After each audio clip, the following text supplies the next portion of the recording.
Live. Once again, it's the Field of 68 Best Bets podcast. It is Sunday morning. It is 10:30 if you are listening to this on the pod and Apple Podcasts or on Spotify. We welcome you. We're going to let this stream populate just a little bit while we are here live on Periscope and on Twitter and on Facebook and on anywhere that you can stream content. We are currently streaming.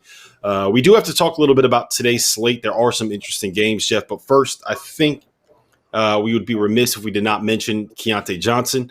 If you weren't paying attention, he collapsed early in the first half of Florida's game against Florida State yesterday.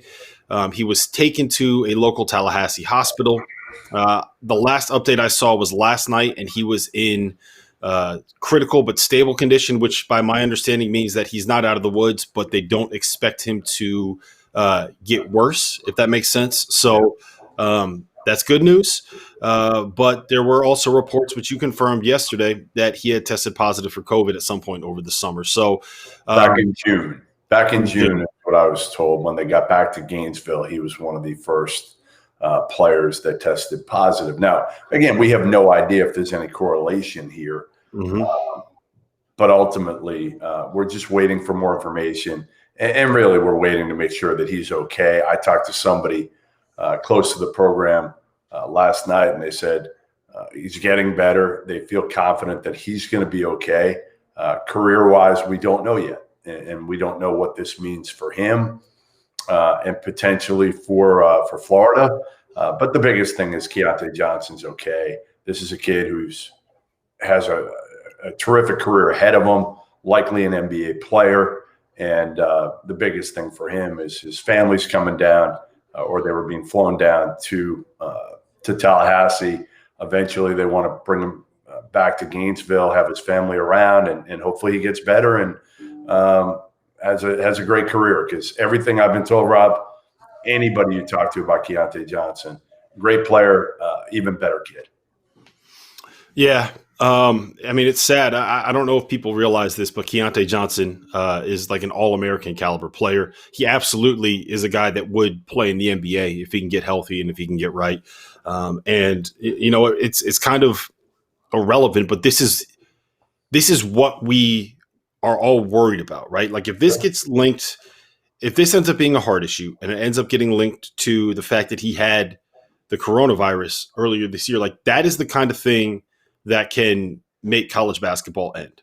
And like in the big picture, like college basketball ending is not anywhere near as important as a 21-year-old's life. But like this is why we had these conversations earlier. This is why there were concerns about the Big Ten restarting football back in August when the links between myocarditis and coronavirus and young athletes were first established.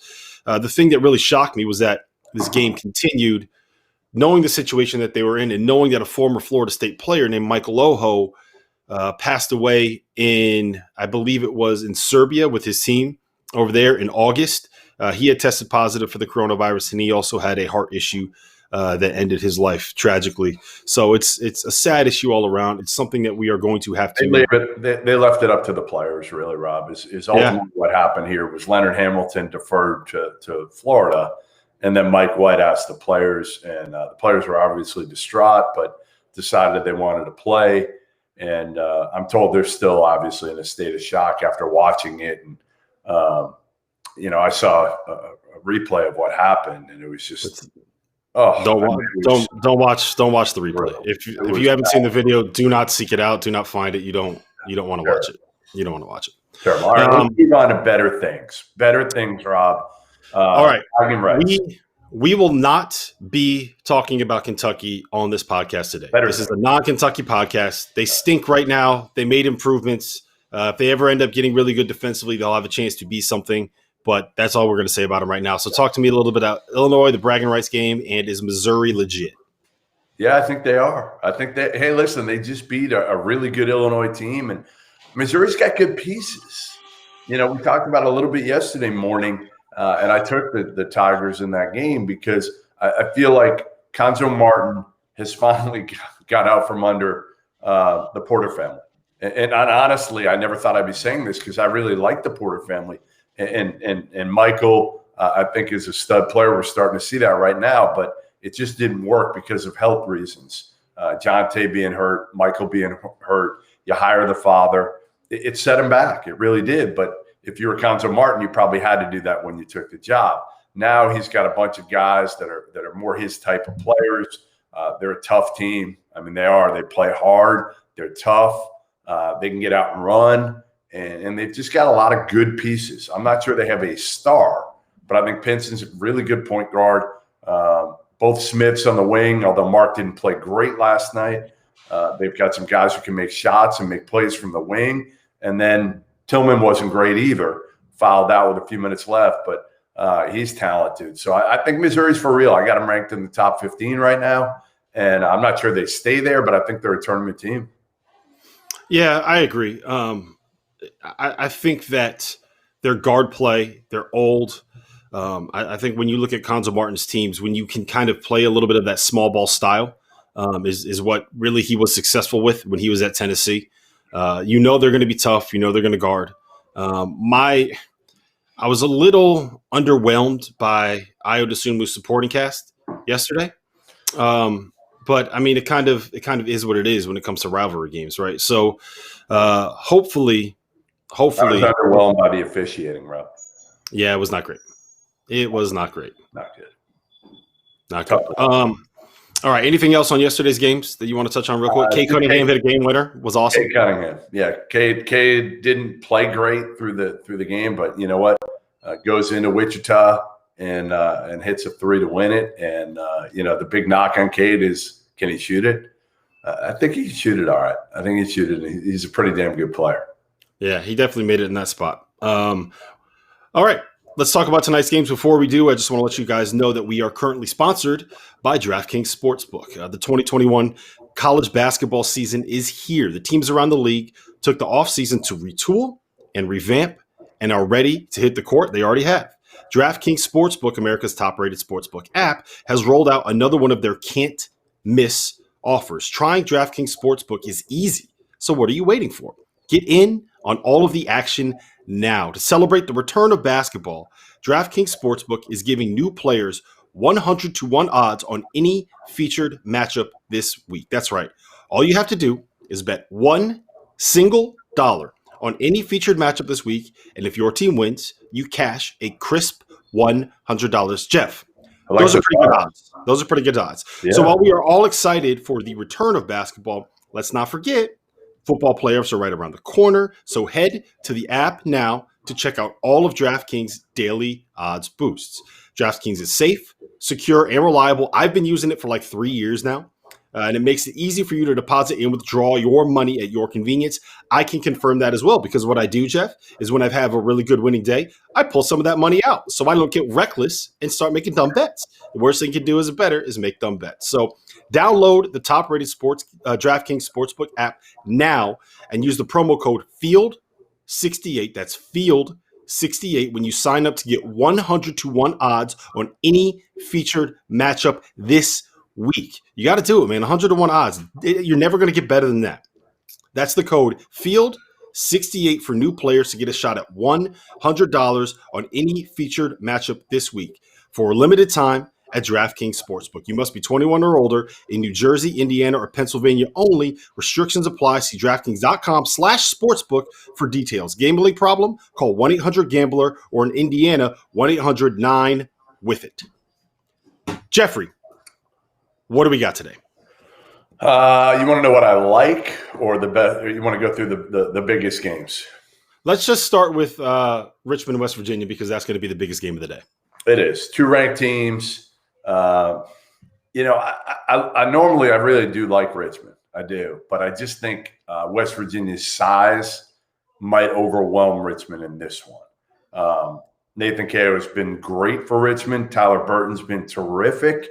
But I just think when you got Big Oscar and Derek Culver and some of those other guys up front, I don't know if they cover 7.5.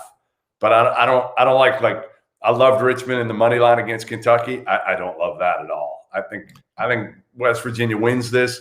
Maybe they don't cover 7.5, but I think it's going to be close whether they do. So I don't love it. The biggest concern that I have with your breakdown is that you called him Big Oscar. His name is Big Sheeb. You got to get this right. It's Big Sheep. That's his nickname. It's not Big Oscar. We disagree. Big Sheep. It's Big Sheep. So I tend to lean towards Auburn. Auburn. Richmond in this spot for a couple of reasons. One, the way that West Virginia overplays offensively, like will play perfectly into the hands of Richmond in terms of some of the backdoor cuts that they want to throw and the way that they play through Grant Golden in the high post. There's going to be a lot of backdoors available. Two, you never know what game Oscar Sheway and Derek Culver and the Osabayan kid are going to decide to pick up 3 fouls in the first half. Like the biggest issue with West Virginia is you just don't know when their best players are going to stay on the floor for 40 minutes or 30 minutes or whatever it is. So I could absolutely see an issue where this perimeter-based offense that Richmond is playing is going to pull big guys off the floor and they're going to pick up fouls. Now, I like 7.5. I think that's too much. It's 8 on KenPom, and KenPom has Richmond ranked outside the top 50. I think we can both agree Richmond is definitely a top 50 team in college basketball this season. So I think that there is value in that spot on that number at 7.5 on Richmond. I like the under more though. West Virginia is great defensively. We know they're great defensively. It's 144.5. What I got it at. Yeah. So Richmond, I like that too. Richmond, we know West Virginia is great defensively. Yeah. We know that they kind of want to get out and play in transition a little bit and force turnovers. Richmond is not a team that's going to turn the ball over a ton, and I just don't see them playing all that fast against West Virginia. I think they're absolutely going to try to slow down the pace. So I like the under there, and I would lean towards Richmond. Yeah, I like the under. Don't like the game, but like the under. Next biggest game might be Georgetown St. John's, I guess. I mean, not a lot of heavy hitters because we were supposed to have Baylor, Texas, and Baylor's on a pause. But let's go to Georgetown St. John's. Basically a pick'em game. I think Georgetown's given one. I like the Johnnies here. I do. Yeah. First and foremost, I want no part of betting this game. It's bad basketball all around with two teams that are going to play crazy fast. Yeah. So like maybe the over is what you want to do, but like Georgetown's bad. Villanova really needs to be embarrassed by the fact that they were down by 18 points in the first half to Georgetown. They were it was 46-28 with 2 minutes left in the first half, and Villanova ended up winning by 13 points. Well, then they looked up. I think they looked over and they were like, what the hell is going on here? Wow. like you gotta wake up. And then they were like, oh yeah, we're playing Georgetown. Okay. Georgetown. They stink. Yeah. I want no part of that game. The game that I'm really interested in is Penn State and Michigan. It is the Big Ten opener for both teams. And so I like the over there. I don't love a side. The total right now is 151.5. Michigan State is averaging, they've scored more than 80 points in every game they've played this season. They're averaging, I think it was like 87 points this season. They're ranked in the top 10 in KenPom's offensive efficiency metrics. They're willing to play fast. Juwan Howard will get up and down the floor. And Penn State, what they want to do is play fast. You know, they did it under Pat Chambers. Jim Ferry, who was at Long Island University and Duquesne before this, has always had a reputation for wanting to get up and down the floor. They shoot more than 45% of their shots from beyond the arc, and they make 37% of their threes, Penn State that is, while Michigan has allowed opponents to shoot better than 34% from beyond the arc this season. So to me, it just seems like a game that's going to get up and down. I don't think that either team is really going to be able to stop each other all that well. And when Penn State gets into these games, I feel like they just end up being shootouts. So I like the over in this spot. All right. That's good. My favorite pick maybe of the day is UMass already beat Northeastern by 15. Now they beat them at home, but if you know, it's not like there's a big home court advantage at UMass or Northeastern these days. So they're going to go down the road and now play at Northeastern.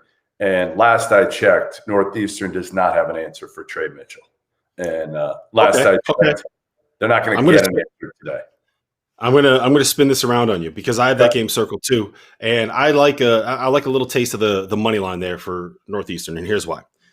I had that same logic for two different games this week. Iona beat Fairfield at Fairfield by 28 on Friday. You know what happened yesterday when they played? Yeah, Fairfield won by 15. UC Santa Barbara beat Loyola Marymount by 11 on Tuesday. You know what happened yesterday when they played? Loyola Marymount won. So we've seen this in two situations where we were like, oh, we got to get this team because they won this one game and blah, blah, blah, blah, blah. Second time in 3 days that they're playing, you're giving Bill Cohen a chance to figure out something to do. True. Goodman, you're from Boston. You should know this. He's Bill not a bad Cohen. coach. He's pretty good. So I like a taste of the Northeastern money line. And if you're fading UMass to lose a game, like I don't trust UMass at all. So yeah, I'm not going either. I just think they're far more talented. And again, I think Trey Mitchell, if they get him the ball, now again, Bill Cohen will make adjustments to it. I just don't know what they're going to be able to do. So I'm still going UMass there, given I think it's 4.5 now. The other one I'm doing, same deal. You're going to go against me on this one, but Winthrop against USC Upstate. I hit it yesterday. They won by 18. Now the spread is 12. I just think Winthrop, that was their first game in like a week and a half. They got their legs back. I think I'm still taking Winthrop in this one. So maybe I'll lose them both. Maybe it'll be the Loyola Marymount UC Santa Barbara deal or the Fairfield Iona deal. But I'm gonna keep riding both UMass and Winthrop. Yeah, I actually don't hate the Winthrop one. Part of the reason I want to be on Northeastern there has a lot to do with the fact that their coach is very good, and I'm just expecting him to be able to make adjustments to figure something out. All right, my last pick of the day. This is a deep one. We're getting into the Baltimore streets on this one, Goodman. Coppin State +8. Coppin State's got dudes. They beat UNC Greensboro at home on, was it Thursday? Thursday. They're playing. They're playing UMBC. They're getting 8. Ken Palm says that the line should be 6. Coppin State's going to have the best player on the floor. This kid, Anthony Tarkey, the transfer from NJIT, is a stud. He had 22 at Duke earlier this year. He had 33 against UNC Greensboro. I'm not sold that UMBC can go into Coppin State. I don't even know what Coppin State's arena is called. Let's just call it Coppin State Gym, Coppin State Fieldhouse, whatever it's called, wherever Coppin State plays. What is it? We're just going to call it the Fieldhouse. The Fieldhouse. You don't go into Coppin State Arena and beat them by more than 8. You just don't do that. It's not going to happen. So as much as I love Darnell Rogers, their little 5'2" point guard. As much as I love watching him play, I cannot, in good conscience, allow by the way, to give Coppin State 8 points. Wait. You don't give Coppin State 8 pophts at home. You don't do it. Well, you don't do it at the physical education complex. And you don't. You don't. That's what it's called. The phys ed complex, baby. You don't go in to the phys ed complex and come away with a victory. Like the phys ed. You don't go into the phys ed and you don't give Coppin State 8 points in the phys ed, and we're done here, Goodman. Coppin State. Wait. You got another one? I got 2 more. Stop trying to rush me. Go ahead. I just got excited, man. Coppin State. All right. Listen, I like Mercer again. 5-0 under Greg Gary. They got 2 transfers that have made a huge difference. 2 high major kind of transfers. Jeff Gary, his nephew, they're giving 4 to Georgia Southern. It opened at 6. For some reason it's gone down. I don't know why. And then the other one I like, and I can't believe you missed on this one. Like Portland State's getting 10.5 against Washington State.